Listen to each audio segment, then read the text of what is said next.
Let's bring out, ladies first, Mary Wiseman.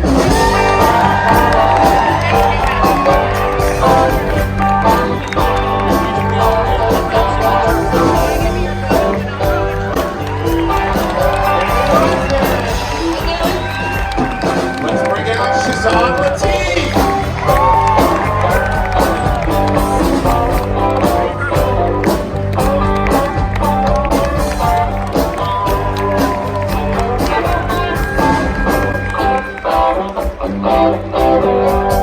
Let's bring out Doug Jones.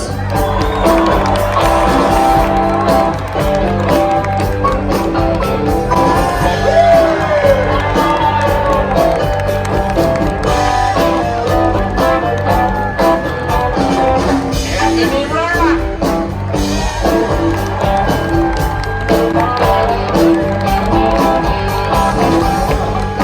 And our bonus guest, Wilson Cruz.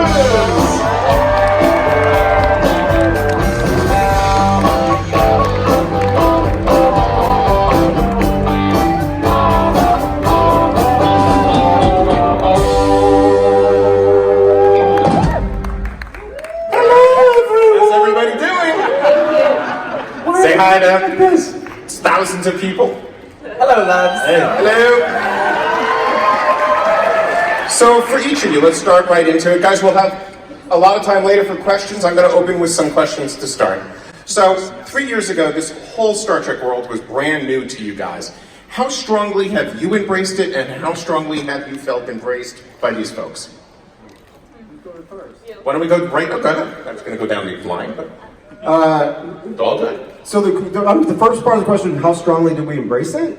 When we were asked to do it? You mean like... No, being part of the Star Trek family. The family, yeah. Well, I one of my very best friends has long been part of the fan community. He was part of the community that was mimeographing stuff like back in the 70s and going to like some of the early fanzines. Yeah. Mimeographing. Yes, mimeographing. And he told me he was the first person to talk to me about slash fiction. Yeah. So I had some idea, like some abstract idea, but yeah, not until we were here last year and then again this year, the notion of the global family experience of it.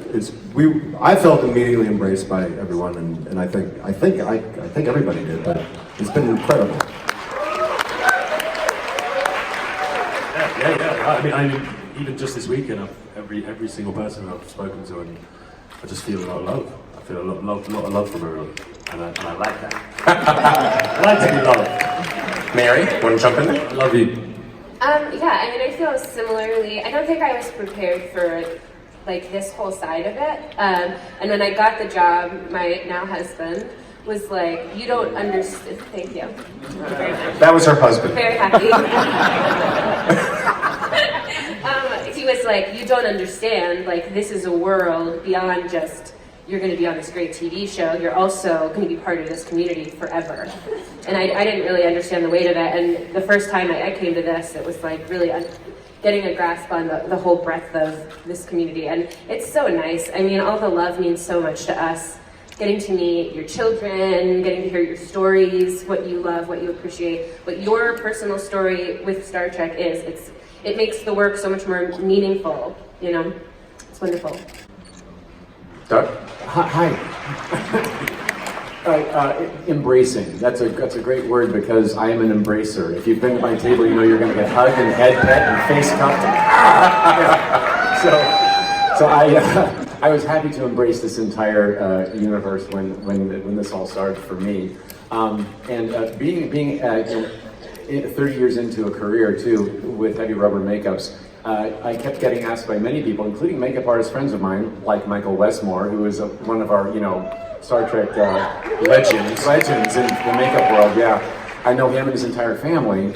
So why had I never been in a Star Trek alien makeup before this? Was the big question. So when this opportunity came up, the embracing, are you kidding? Like, oh, of course I will.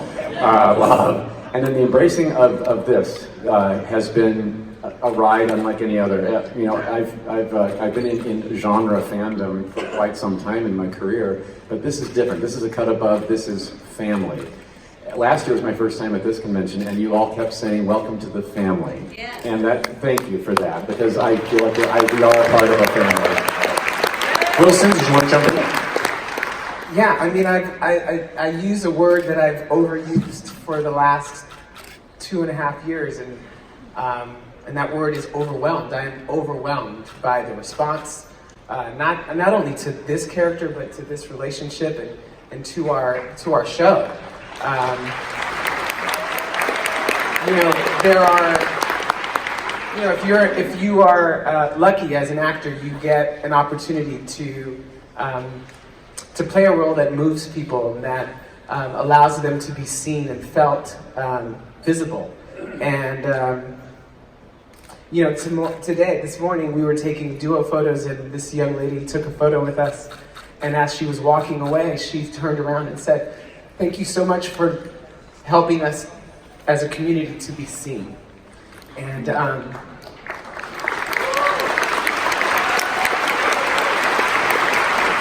if nothing else, if we did nothing else, if we allow you to feel seen and understood and appreciated as an LGBTQ person, as a person of color, just as a person, in this moment, then we have done our jobs.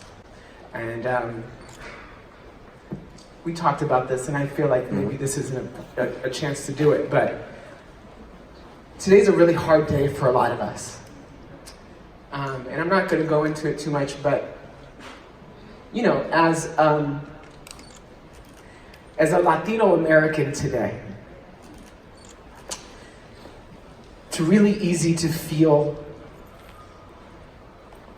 sad and angry that someone would go out of their way to hunt us down and to commit an atrocity like we saw in El Paso and in Dayton over the weekend. And we would be remiss as a cast if we didn't acknowledge that while we're here having a wonderful time and embracing each other as a family, there are people in our country today who are feeling real fear. And so if you would join us all in a moment of silence to remember the people that we've lost, their families, but also the people who have lost their own loved ones in other tragic shootings and murders in our country. We'd appreciate if you take a moment with us to remember them.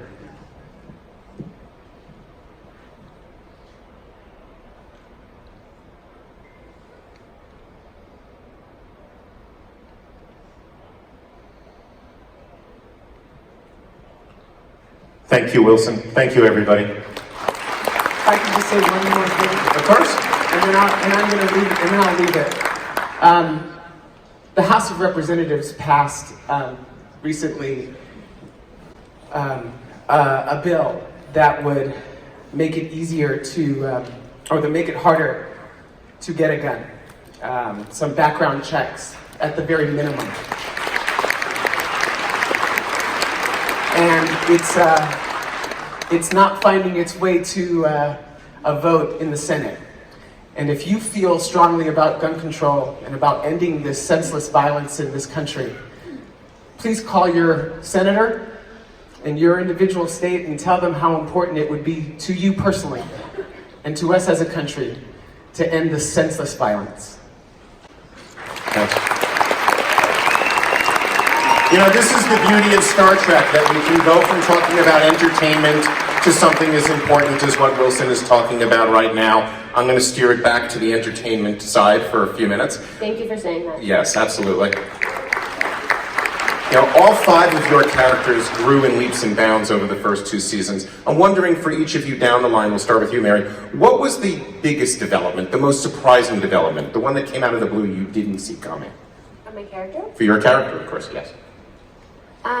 There's a lot of stuff that came up that I was like, oh, I didn't think of her that way, and this is a fun new flavor. I mean, maybe like the most fun is that Tilly likes to party.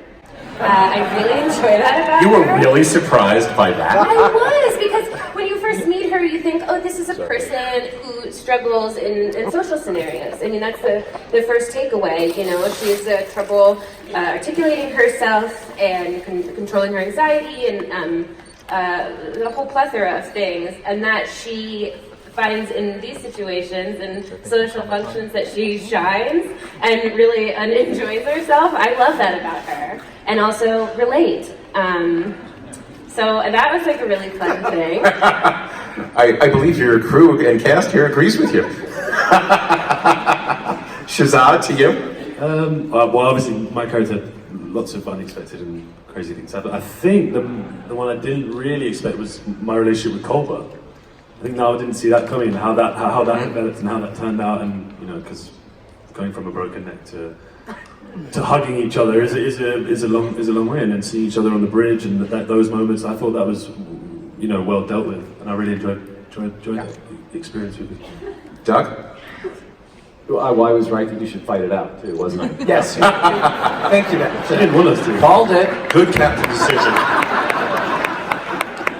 Well, the biggest change for me, of course, I think going from I'm scared, I'm scared, I'm scared, I'm scared. I'm not scared. I'm not scared. Right. That's a huge jump. A huge jump. That's essentially how you played it. That's how I played it. For your Emmy nomination, right? That's the scene. Where was my Emmy nomination? There you go, damn it.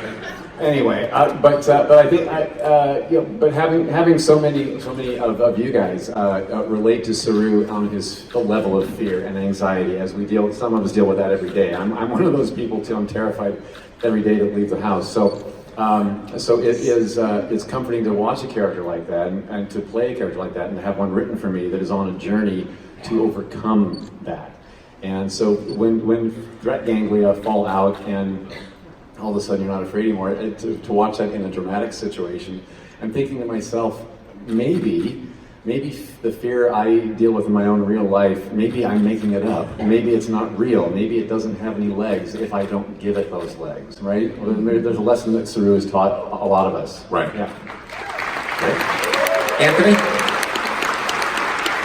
Well, going back to the season one, I didn't know when we started that I would turn into kind of like I'd have that trippy period, the tripping out moment, and then you know it sort of gets I think nicely integrated. But filming season two, I didn't know exactly what was going to happen between us. I knew he was coming back, but I didn't know how, and I didn't know what that would mean.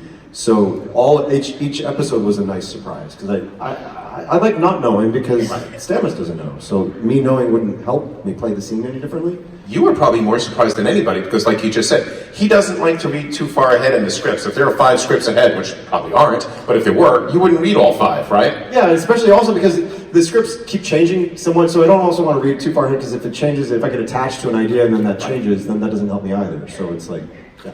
And Wilson? You want to know what surprised me? Which Aside from the fact that I was alive? Yes. I knew that was going to be the answer, by the way. I'm just feeding you the line. Well, I think I was surprised with Culber's reaction to being alive, right? I mean, because in season 1, I think we assumed that he was pretty happy in his life, and to find out, just like any of us, that there are aspects of his life that he felt he could improve upon, and. Yeah, he knew I shouldn't have let you two sit together. I wasn't saying the person. I was saying, that there was stuff that we as a couple needed to work through and be honest about, and I think we. I made your favorite food. You did, and you thought that was a Band-Aid. We're not going to have a fight here in front of these people.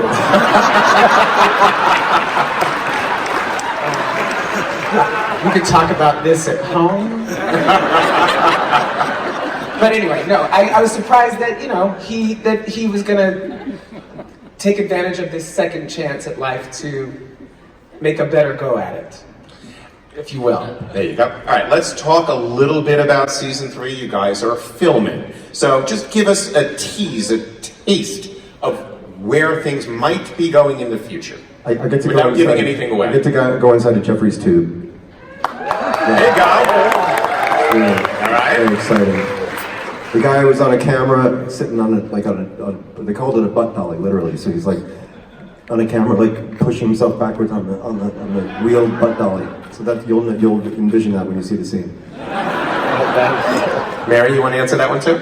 Just a tease of where things are I'm so scared headed. to say anything right now. I like the idea that you guys will be surprised, but We are in the future. I mean, we can say you're that. in the future, so there you go. All right.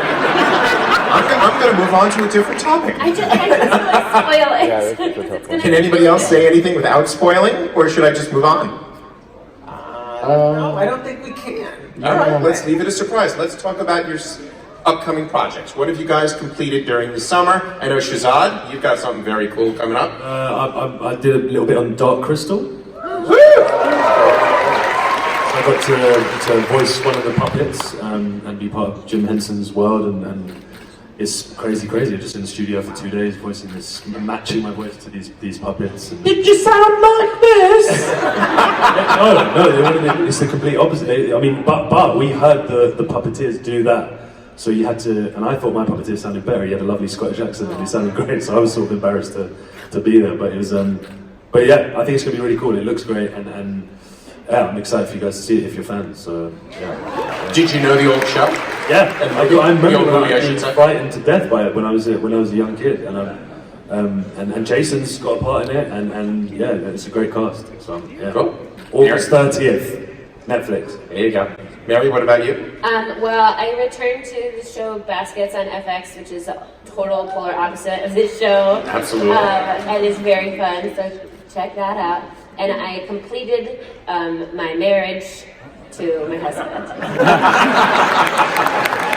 That's a good summer. There you go. Yeah. Doug, you took it easy for the first time in a million years, am I right? I took it easy, but a couple things came out on TV that I had done before. Right.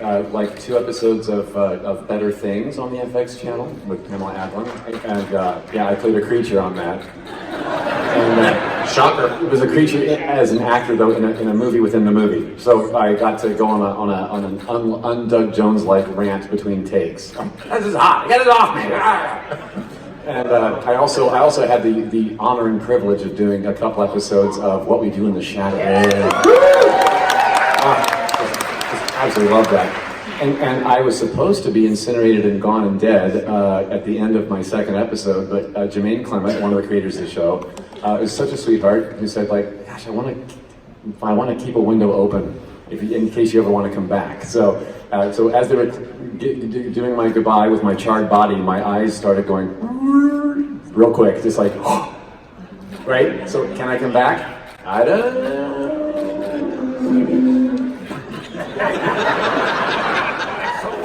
There you go. Anthony? I did a bunch of concerts, and I'm gonna keep doing concerts. I do that a lot. I went traveling around, did my travel videos with my boyfriend Ken in Scandinavia. There you go. If you like that sort of thing, it's on the Instagram. And you reviewed an awful lot of books. Yeah, reviewed a lot of books on Goodreads. Hey. If you guys are on Twitter, he's constantly reviewing books and recommend. These are sci-fi books that I'm talking about Yeah, for the most they're part. good. Yeah. Check it out. Really good and- books. Some not so good, but mostly good books. Really good books. Yeah. But Really good books. And Wilson, where were you not this summer? I mean, you were all over the map and on Entertainment Weekly's cover. Yeah, Shazad and I went to Berlin together. So fun. Brown Boys in Berlin.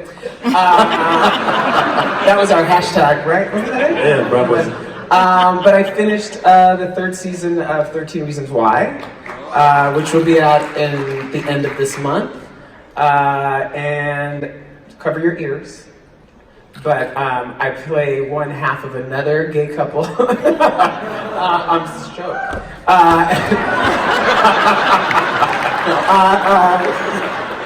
On Hulu's animated series called The Bravest Night, where I play partner with TR Knight, and we're raising our black adopted daughter, played by Storm Reed, to become the bravest knight. So I did that, and then I was on the cover of Entertainment Weekly, which is what you're alluding to, for Pride this year, and I was one of the ambassadors for World Pride this year in New York City. It was amazing.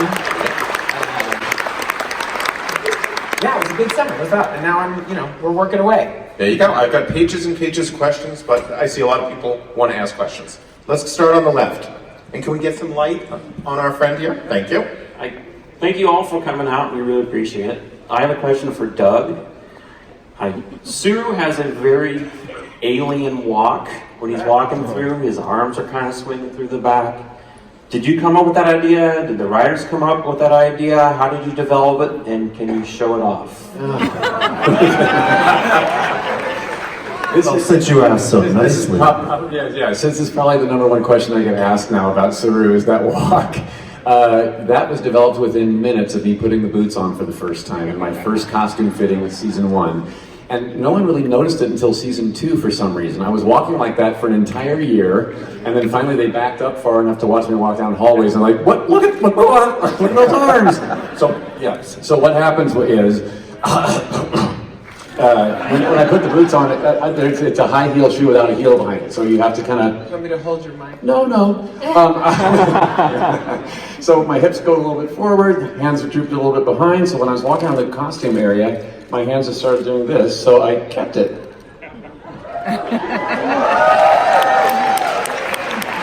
My friend asked me today, of all days, actually asked if you had dance background because it was a Fosse move. Oh, very Fosse-like. No, mind training, but I wouldn't call myself a dancer. I'll let him. Speaking of which, Yes! How amazing is that? Wow! the first Saru cosplayer who's ever worn these shoes that I have seen. Doug, is this the guy whose boot you autographed? Yeah. That is amazing. Talk to me about, real fast, like 3 sentences about making those boots and what.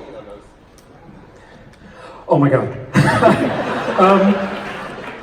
It's been a couple of days. It's getting a lot easier. The hand movement's gone. But the first couple of days, when you rip them off and you lie down on the bed, you just don't want to move again. For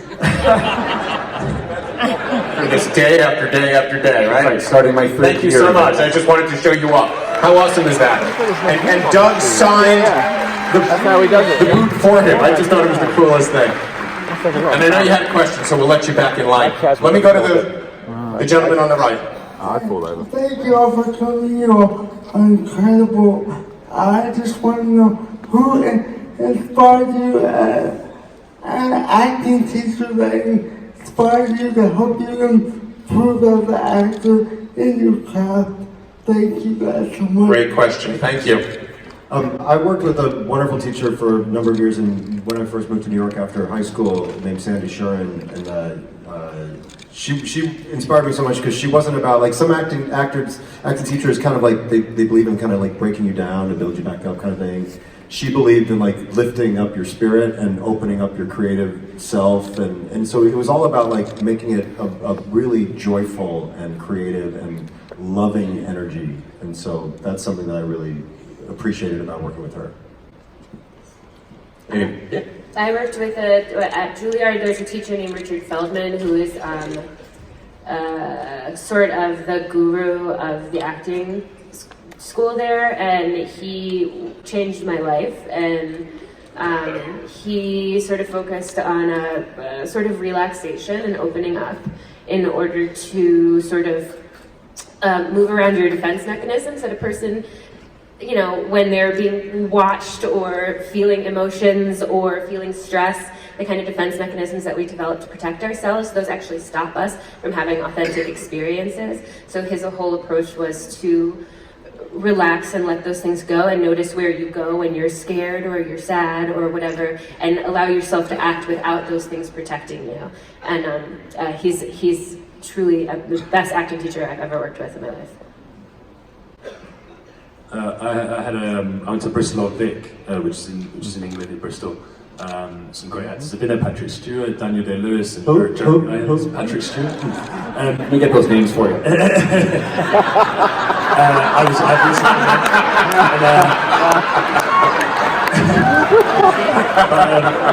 a lot of their teaching was basically a guy called Rudy Shelley, he was a Russian guy he studied under Stanislavski, and he came over and he started school. But so a lot of our teachers there, a guy called John Hartock, had filtered down his things and tried to use a lot of that stuff, but it was mainly a lot of the actors trying to figure it out together. But Rudy Shelley was this very famous teacher that we sort of looked up to. When I was at Ball State University in Muncie, Indiana. Anyone? Thank you. It was another student, actually, Reed Steele. He was a senior when I was a freshman, and he ran the mime troupe on campus at Ball State. And it was that mime training that actually I could incorporate into my other acting training, where it woke up my entire body from head to toe to help me take on a character from head to toe, whether it's a guy in a t-shirt and jeans or a full-on monster with a tail and horns on his head. So the mime training really was a wake up of all of it tells a story visually and verbally. I had a professor at Cal State San Bernardino. Her name was Katherine Johnson. Hi, Catherine. Arvina Johnson. And then I worked with a teacher in Los Angeles. Her name was Diana Castle, who challenged me to do my homework. I remember that being a new thing for me. But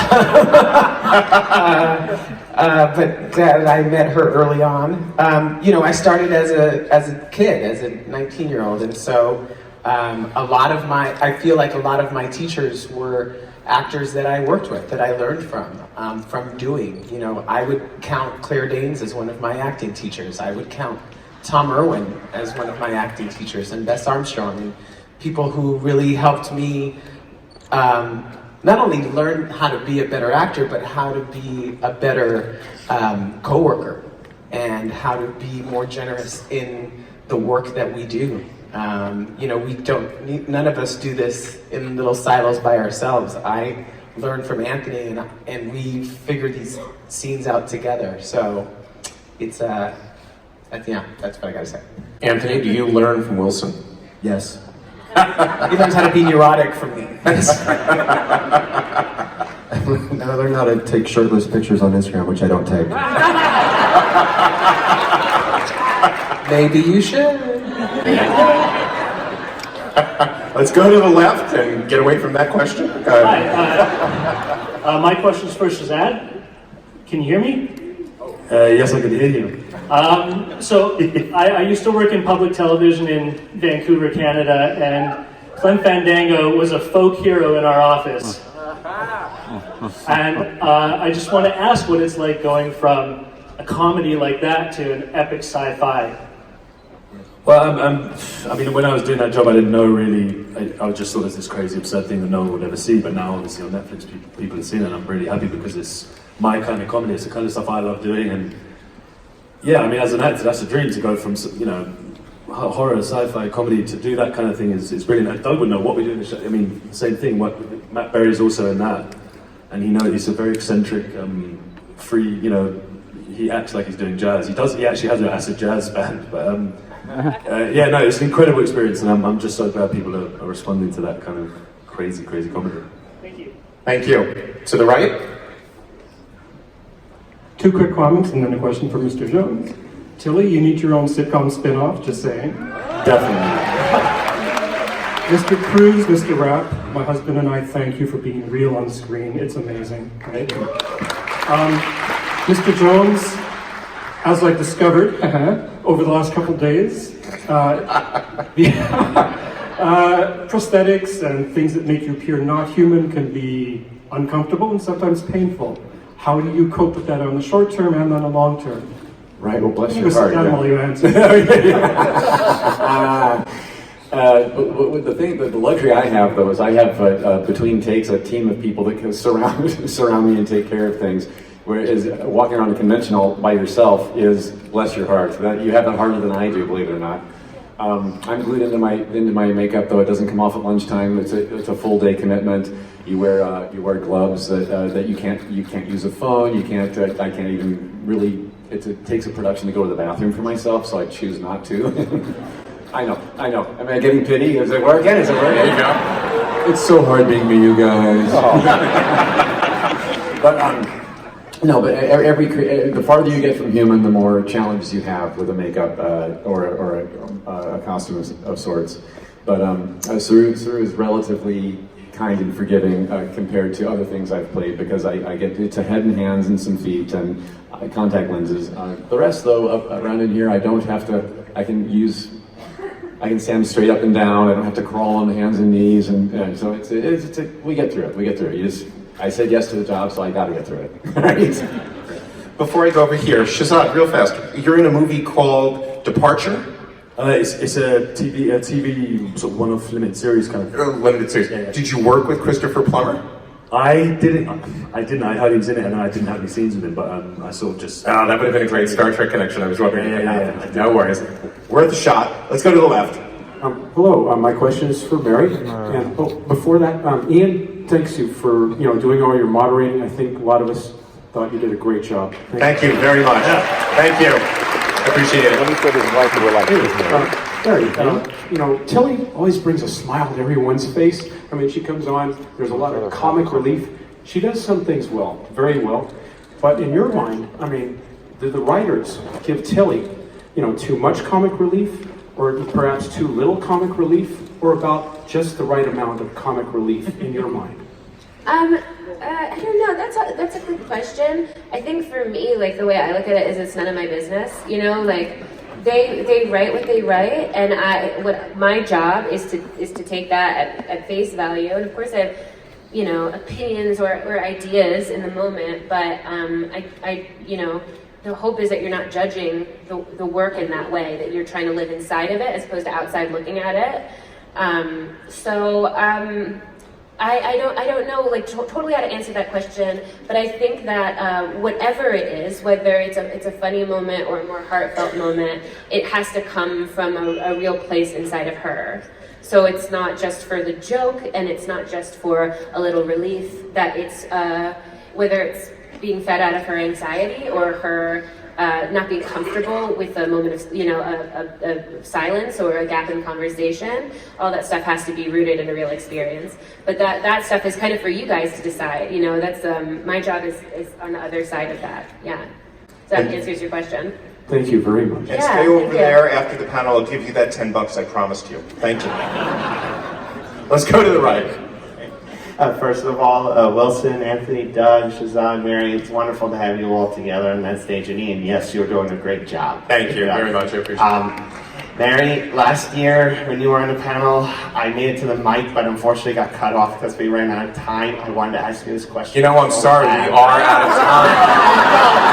Please go through that. No, okay, go ahead. That was way too easy. That was like, let's go through that.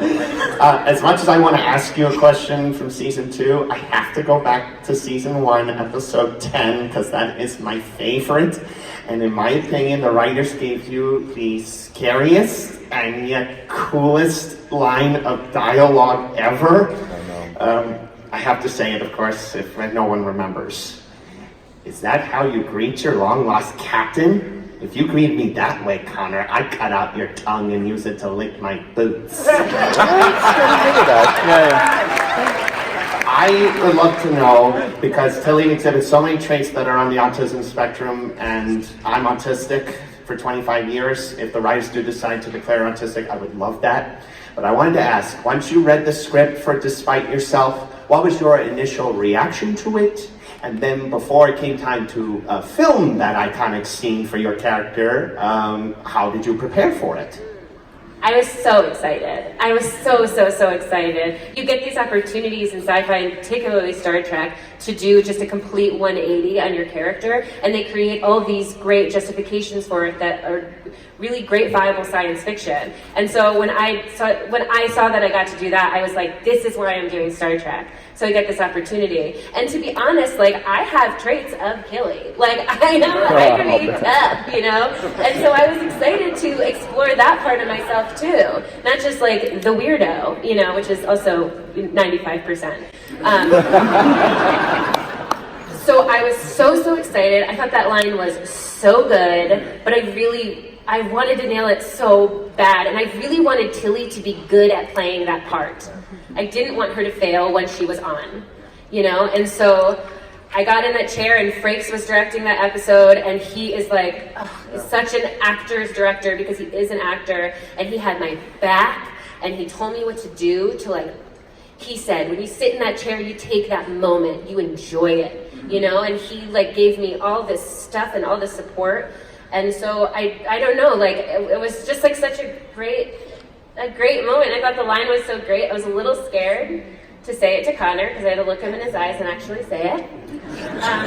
But it was awesome, and I think it came off well. And I learned so much about Tilly from that episode. That she, she's capable. So whatever nerves, all the things that she struggles with, in that moment you see, I think, a glimpse, not of her ideal captain, but of her as a captain and of her commanding authority, and she's capable of that. And I love that moment, and I'm glad you love it. I really appreciate that. Thank you. Great. Thank you for the question. Let's go to our left, guys. Hi guys, my name is Morgan. Pleasure to see all of you.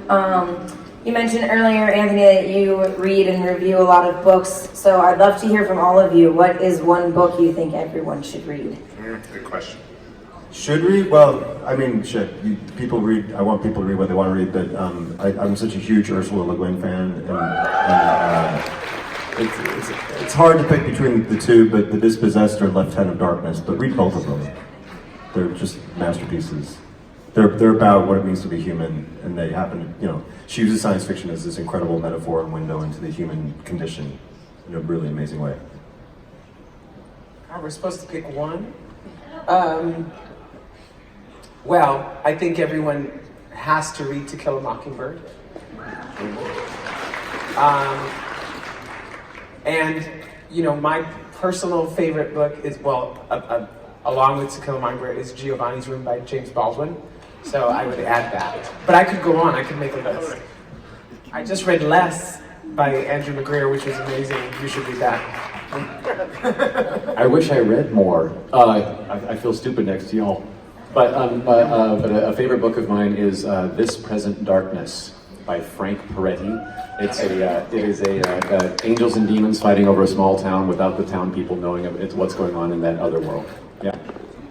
I'm thinking of a book I read recently, a book called Natives by a guy called Carla, and it's a book about a young black kid, and it's non-fiction, just growing up in London, but also a look at, through that prism, looking at British history and how it's all and he sort of changes and flips it for you, and it's a really incredible book, and it's where I grew up, so it's a pretty amazing book.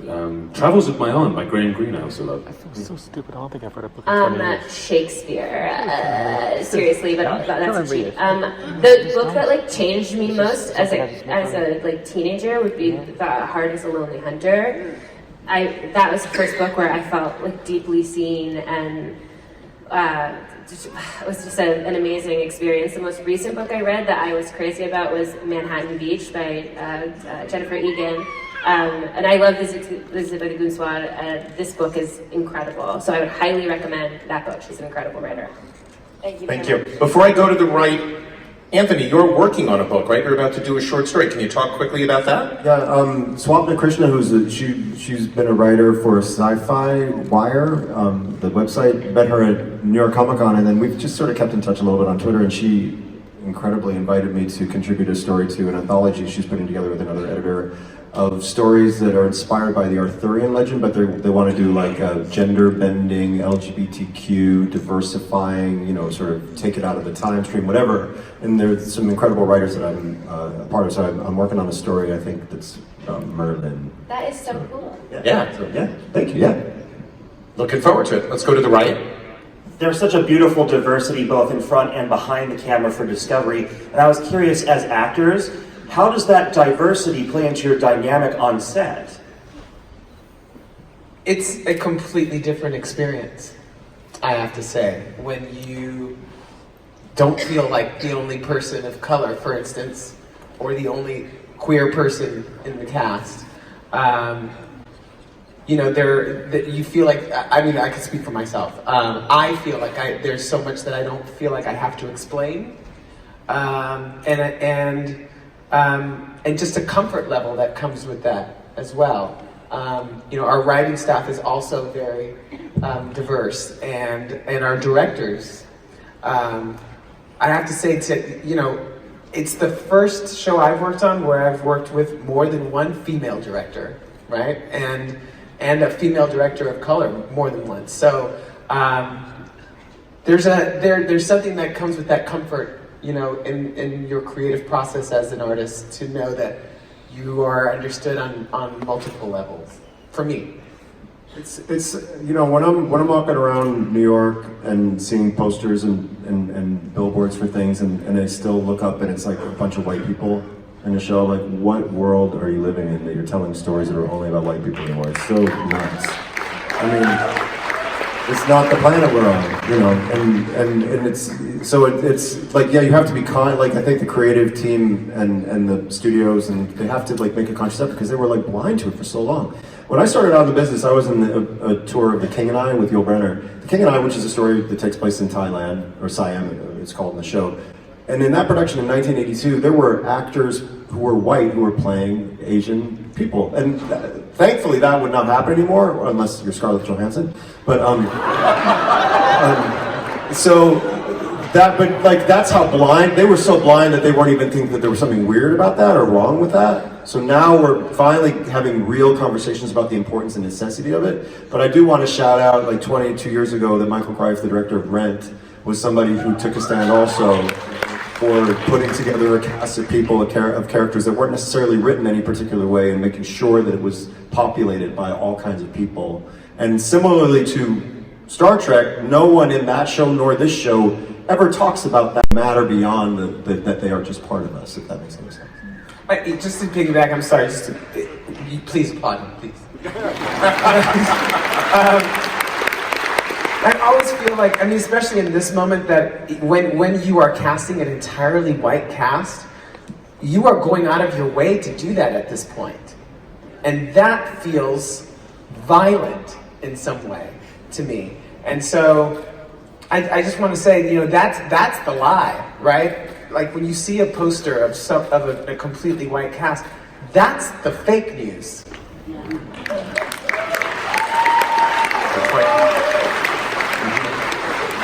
I'm going to piggyback on a point you made, was that Gene Roddenberry's original vision was to have that much diversity in the future without anyone having to talk about it, because it just is. So I feel that both on and off camera among our crews, we have lots of differences among us, and we don't have to bring them up every day at all. It just is. Great, thank you. Guys, I think our great band's going to play us off in about 5 minutes, so let's squeeze in as many more as we can. Quick question, please. What was it like to have Tig Notaro join the cast of Buffy? Good question, thank you. I was going to ask that. I was a huge fan of hers before she came on the cast, so it was like really exciting. Then it just so happened that I got to do all these scenes with her, so that was even better. And she'd be the first person to tell you that she has a really hard time remembering her lines. Everybody, bounce! She has a really hard time remembering her lines. Exercise break. But she doesn't freak out about it. She just like I don't know. And she's like, what is it? So it's just pleasurable. It's just a joyful pleasure, and she just like. She's just making us laugh all the time between takes. She's been an amazing addition to it. I also was a huge fan of Tig's before she came on the show. I felt so lucky that she was cast. She is for somebody who has the bone driest wit, she is the nicest, warmest person, and she added this element of like fun to our cast that was so wonderful. I mean, she has you laughing every second. It's hard to catch a breath. She's just so funny, and she can't learn lines, but that's fine. Like, she cuts together very well. And she's been amazing, and she's so positive that she's incredibly grateful, wonderful person. We're very lucky to have her. It's one of my favorite scenes from season 2 was my scene with Tig, because we got to see Culber healing in that moment, but also that we were able to talk about our relationships without making a big deal about it once again, and that she got to reveal, her identity as a queer person on the show in that moment. So she is everything. Okay, let's go to the right. Hi, thanks for coming today. It's great to have all of you here today. Jason Isaacs said that at the beginning of the filming of season 1, he knew Lorca's secret, that he was really from the Mirror universe. So my question for all of you is, did the rest of the cast know Lorca's secret at the beginning of the filming of the season, or did you find out later as you saw the scripts for the later episodes, and what was your reaction when you found out? I knew when I first met with the showrunners to talk about the show, they did share that with me. And I mean, I think it's okay to have known that part. It didn't really spoil anything in terms. I could still play the scenes with Lorca being the dick that he was. So it's like it didn't really matter in the end whether I knew that information or not. But I thought it was really smart and cool. I think Jason told me we were playing table tennis. I think he just told me like on one of the first nights. And I don't think it affected anything for our thing. We all knew that he wasn't going to be with us for the entire season, so it's like, why would he exit? And so I think it kind of came up, just as it would. I also had to know because Culber was figuring it out, so they needed to tell me, and then that was the reason why I died. Thank you. I'm just gonna keep bringing that up for the next 7 years. Did you die? Let's go to the left. My question is for Doug, and I was curious on Falling Skies how your makeup for Saru compares for your makeup for the aliens in Falling Skies. Oh, well, okay. Thank you for knowing about Falling Skies. Hey, thanks. I played the Volm alien on that show. Cochise was my name. There's similarities between Saru and Cochise. They're both very smart, very articulate, very well spoken. They're written similarly in their cadence of speech and all that. The makeup, though, Cochise had eyes that were out here, and so I was looking through little cracks in his face all day. So I was kind of like nuts. With Saru, I have my own eyes with those beautiful blue contact lenses. So that does widen up my berth of vision, which is great. But otherwise, and Cochise had flat-footed shoes, so he could just walk. Yeah, bless his heart. But thank you for even knowing about that. Yeah. Thank you. Let's go to the right. Hi, so my mycelium spore drive is the reason I got hooked on Discovery. So my question is for Anthony Rapp. How does it feel to be portraying the part of a character whose namesake is a legend in mycology? Yeah. Well, one of the first things I also learned when I met the writers was they talked about Paul Stamets, and then I went and watched his TED Talk, which if you have not seen his TED Talk, it's incredible and incredibly inspiring, and the work that he's doing is amazing. And it didn't even occur to me until I actually met him in person at the premiere of the first season that this show might actually help teach the world about the incredible work that he's doing, and it seems like that's happening all the time. Like I always see people going, "Oh yeah, that's a real guy," So there are things that he talks about which, if the science continues to show what he's working on, it could literally save the world and some of the terrible things that are happening to our planet. So please seek out the real Paul Stamets on the interwebs and watch his thing and read his books and everything like that. Okay, guys, the band is out, and we've got 3 people left. So let's make this really fast. Let's go through it. Okay, first of all, whatever they're paying you, it's not enough. That's true. Let's say that.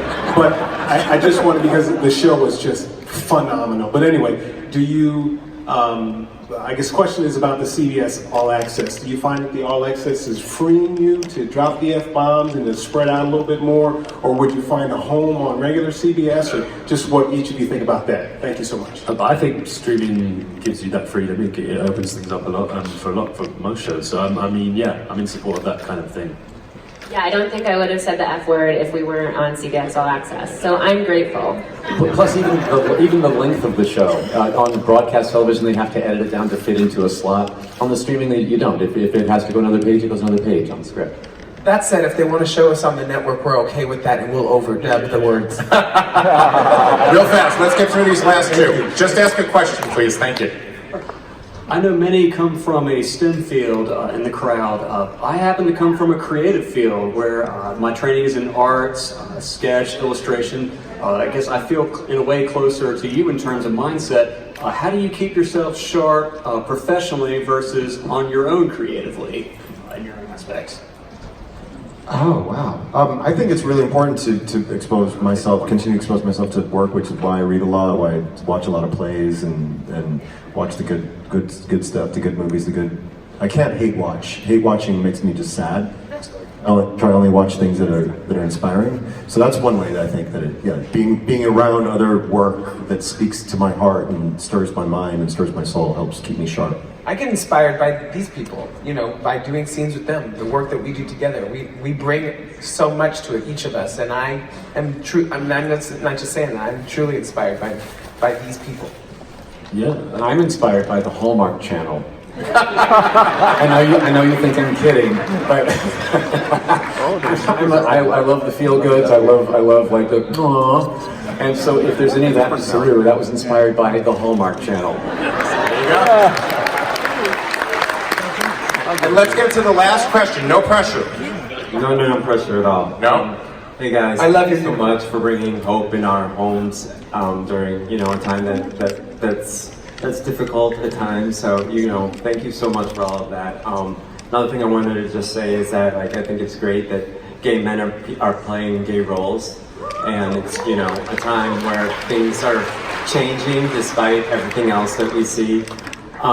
But the thing I wanted to ask is, who's the prankster of the group, and and what prank did you guys have that might have really set you guys off and thought what you guys thought? I don't know if we hilarious. I don't know if we prank a lot. It's more just scared. When we're together, we just. I knew it was you. Yeah, well, but Sonequa likes to like lie in wait and scare you, like jump on you, like when you least expect it and startle you. That's one thing. We have more like inside joke stuff. So like one that's very popular at the moment, we go through phases, is a blow dart game where somebody goes, you have to take the blow dart. Like you can't ignore it, you have to go down.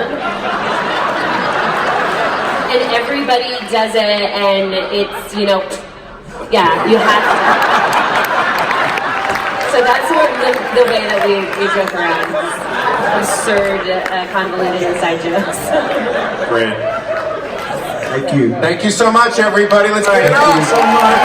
Shazad, Doug, Anthony, and Wilson.